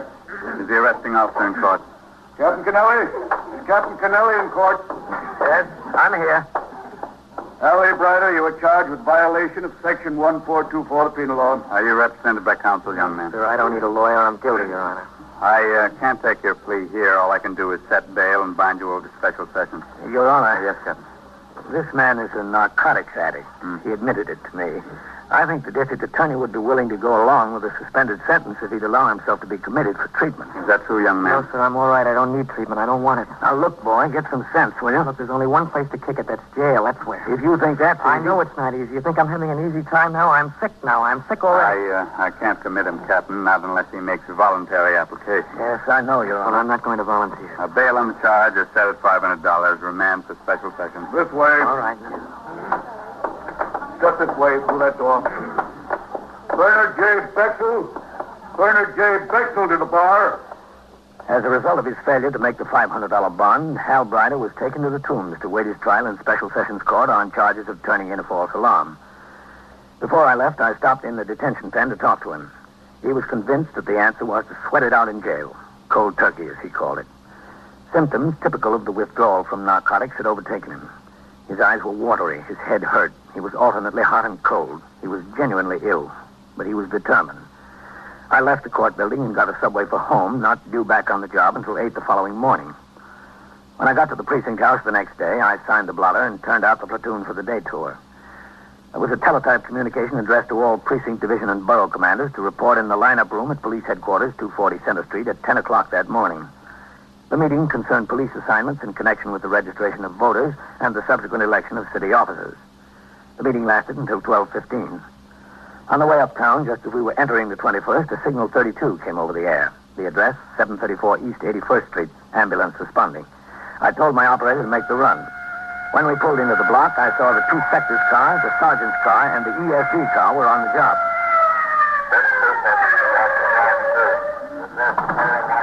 All right, let's keep the sidewalk clear, Farrell. Have these people move on. All right, police officer. Coming through there. Police officer. All right, let me through there. Oh, hello, Captain. What have we got, Sergeant? DOA. Yeah? I was just going out to notify the medical examiner. What is it, natural causes? No, sir. Not homicide. No, sir. You know who he is? He's your friend, the false alarm kid. Where is it, Sergeant? Top of the stairs, Captain. I'll walk up with you. Lieutenant King is here. Oh? Is he? Yes, sir.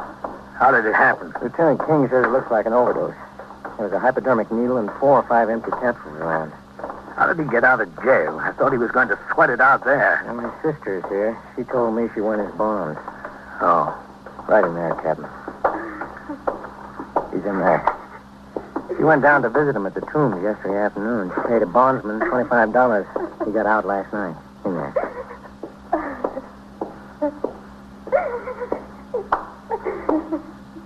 Hello, Matt. Captain. What's it look like, Matt? An overdose? Yes, sir. It's pretty obvious. He wanted to make up for a little lost time. He's lost plenty of time now, hasn't he? He sure has. Did you find him, Matt? No, sir, but I was on my way over here. We got his connection during the night. I called down to the Tombs. They told me the boy was released on bail. So I was on my way over to see if he'd help us make a stronger case against the shover. How was he found? His sister came to see him. She promised she would at noon. She knocked on the door. There wasn't any answer. She got the super to open up. This is what they found.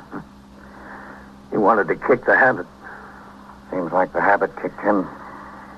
All right, I'll go talk to her.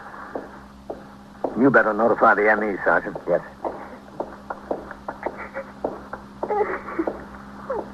Mrs. Rygate? It didn't have to happen. It didn't have to happen at all. You wanted to stay in jail. You wanted to sweat it out. I couldn't stand to see him in jail.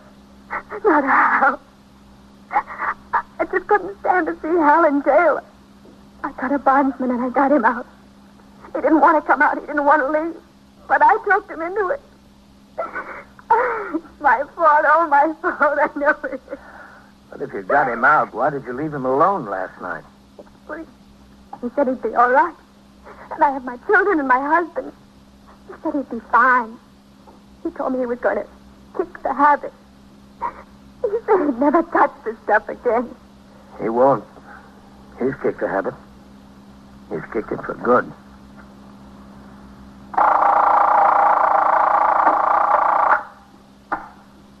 '21st Precinct, Sergeant Klein. You what? Smell gas. Where is this? E70 what? At what floor? You haven't found where it's coming from. That's right. Get the people out. See if you can locate where it's coming from. And so it goes. Around the clock, through the week, every day, every year. A police precinct in the city of New York is a flesh and blood merry-go-round. Anyone can catch the brass ring, or the brass ring can catch anyone. 21st Precinct, a factual account of the way the police work in the world's largest city, is presented with the official cooperation of the Patrolmen's Benevolent Association, an organization of more than 20,000 members of the Police Department, City of New York. Everett Sloan in the role of Captain Kennelly, Ken Lynch as Lieutenant King. Featured in tonight's cast were Robert Reddick, Lawson Zerby, Jack Orson, Bill Smith, Raymond Edward Johnson, and Madeline Sherwood. Written and directed by Stanley Niss, produced for CBS Radio by John Ives. Gaylord Avery speaking.